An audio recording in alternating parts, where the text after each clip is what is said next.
Age of Ultron Book 3 picks up with Captain America's newly formed plan to combat Ultron.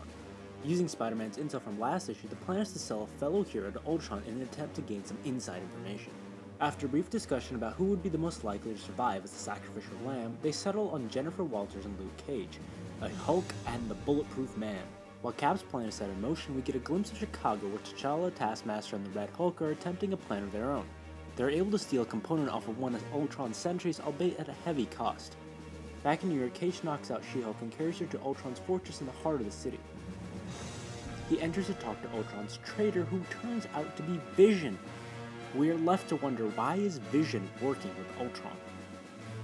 So Vision seems to be aligned with Ultron? Is that what we can take away from this? I don't know if he's aligned. Maybe he's controlled by Ultron. I mean, either way, he's with him. Right. Or maybe we could say that Ultron isn't really behind everything and it's really Vision that's in charge. Could that be a possibility? That could also be a possibility. It was Ultron who created Vision. Yeah, and so that brings up a whole nother dynamic. I mean, Vision obviously has a lot of connections. And I find it really interesting that the person that he's getting in a trade right now is She-Hulk. And at one point, She-Hulk destroyed Vision. And I believe in Bendis' Avengers run, I think it's 24.1, where they have this scene of She-Hulk sort of apologizing to Vision. And they have this sort of like, we're cool now. But I wonder if they actually are cool. Or Vision is still pissed. Yeah, because even Tony Stark brings up that Ultron has human emotions. And Vision obviously has also tried to have human emotions throughout his entire run, you know, with his relationship with Wanda and all these other things. Which worked out terribly. Yeah. But he still has human emotions, and maybe he does want, you know, revenge, or he wants to gloat victory. Let's backtrack a little bit and look at Cap's plan that actually started this trade. Mm-hmm. So their whole plan seems to be getting one Avenger inside Ultron's compound so they can do recon. What do you think of this? So last issue where Cap stands up, you know, all dramatically saying, I have a plan. This was not what I was expecting. No, this was just incredibly rudimentary. I guess they do gain some recon here, though. Some good recon that Vision is involved. So, you know, maybe Cap knows better than us. Who knows if Luke Cage is going to make it out, though, you know? But we see another plan in this same issue, and it's by the remaining people in Chicago, where we see T'Challa, Red Hulk, and Taskmaster. And their plan seems to be just to, I guess, grab the nervous system of one of these sentries, takes the brain and the spinal cord of what it would be. And then they're going to, I would imagine T'Challa's going to try to dissect it.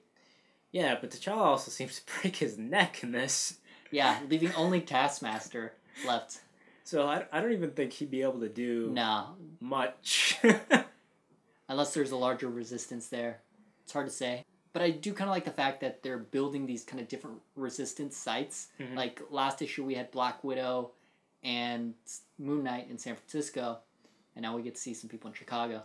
One exchange I really liked in this issue was between Hawkeye and Iron Man, where Hawkeye comes up and says, he basically badmouths Hank Pym, saying, you know, God, why did this guy have to create Ultron? You think he's right?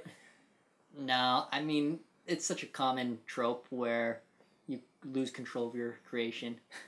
Like Frankenstein and his monster. In that case, you don't think Frankenstein was at fault for creating the monster in the first place?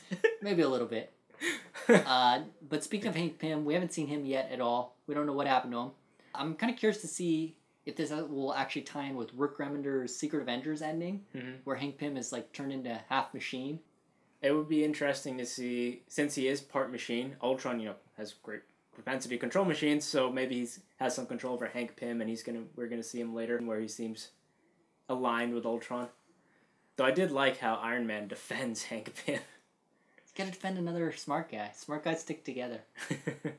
Against bullies like Hawkeye. So one piece of news that really doesn't directly tie to this issue, but is still important to the Age of Ultron and maybe Marvel as a whole, is came out that Neil Gaiman is going to co-write the Age of Ultron number 10 with Brian Michael Bendis. So does this signal anything to you, or? All it signals is awesomeness, because I absolutely love Neil Gaiman. Everything he's written has just been one of my favorite things. Maybe I'm just too much of a fanboy to really see this objectively, but I think it's great. I feel like when it's like a legend like him coming back to Marvel has to signify just a massive event, and that's what makes me think that maybe this is signaling a universe reset or something along those lines. Maybe it's just going to be awesome. Maybe it doesn't have to be a universe reset. Not everything has to be a goddamn universe reset. So for Age of Ultron number 3, what would you give it as a grade? I'd give this issue 3.5 out of 5. Cap's plan, which he talked about at the end of the last issue, was just a huge letdown. The only thing I really liked about this issue was seeing Vision at the end, because it was a nice twist. I'd give this issue a 3.5 as well. I'm absolutely loving Hitch's art. It's so detailed, and it just really shows how much work he's really putting into each page. And the Vision reveal at the end was great. Thanks for watching B3 Comics' review of Age of Ultron Book 3. Before we go, we have a question for you. What do you think Neil Gaiman's return to Marvel signifies?